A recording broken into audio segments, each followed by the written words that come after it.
All right, so why did the launch move to Friday? Oh, yeah, the launch moved to Friday because of poor weather downrange over the flight path as the Dragon and the Falcon fly over the Atlantic Ocean. And that's for crew escape. We need low winds and calm seas in case we need to do a crew escape so the crew can successfully land in the ocean and be recovered. So this is the third crewed mission by SpaceX for NASA in less than a year. That's a big feat unto itself.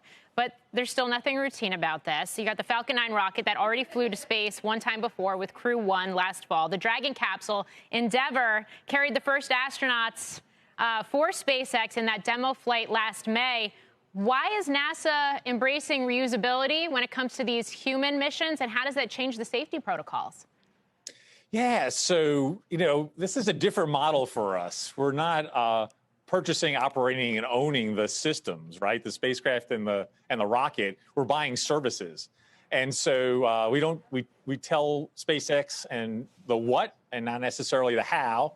So SpaceX proposed to us to refly the spacecraft from Demo 1 and the booster from Demo 2 and the booster from Crew 1.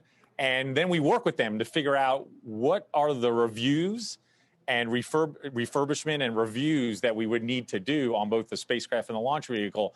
And it's a credit to the SpaceX NASA team and how they work together as an integrated team to do those modifications and refurbishment of the vehicles and then do these extensive engineering reviews, system by system, to basically get through the certification of flight readiness for the Crew 2 mission. Yeah, one of my favorite pieces of the story is that Megan McArthur, one of the NASA astronauts, is actually going to be riding in the same capsule that her husband, Bob Behnken, flew to the ISS in last year. Just shifting gears, when it comes to commercial crew more broadly, Boeing is also part of the program. We just got some guidance in terms of when it's going to retest its capsule Starliner, that's looking like it may not happen until August or September. What is the likelihood that we could actually see crewed flights by Boeing by year's end as well? Yeah, great question. So we're finishing up the final review of the vehicle, both the Starliner and Atlas V, and that'll be complete pretty soon. And then we're just trying to find a launch date on the range here at Kennedy Space Center and Cape Canaveral Space Force Station. And so busy time down here in Florida for launches. So yeah, it's looking like August or maybe September. And then we'll have to see how that orbital flight test 2, what we call OFT2, goes, and the progress towards the commercial flight determine, the earliest launch date for what we call CFT1, which is the crewed flight test 1. So hard to say when that's going to be right now until we get the data from OFT2 and analyze it, examine the progress, and make sure we're safe to fly.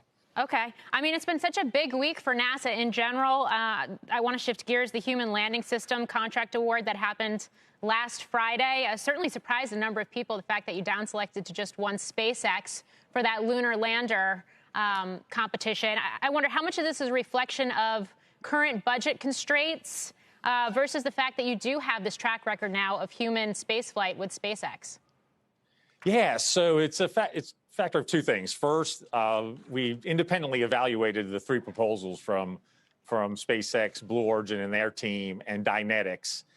So it was a matter of the proposal evaluation and how that came out, as well as available funding and what we can anticipate as funding for human spaceflight, and particularly for the Human Landing System.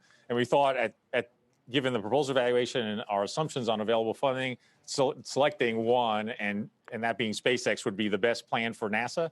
Now, soon after, though, we want to go out to industry with a request for information broadly, all of industry who's interested, and see what we can do to keep them engaged between now and what we're calling the services contract, which will be for the next landing, because we really want to maintain competition moving forward for those services contracts for the Human Landing System.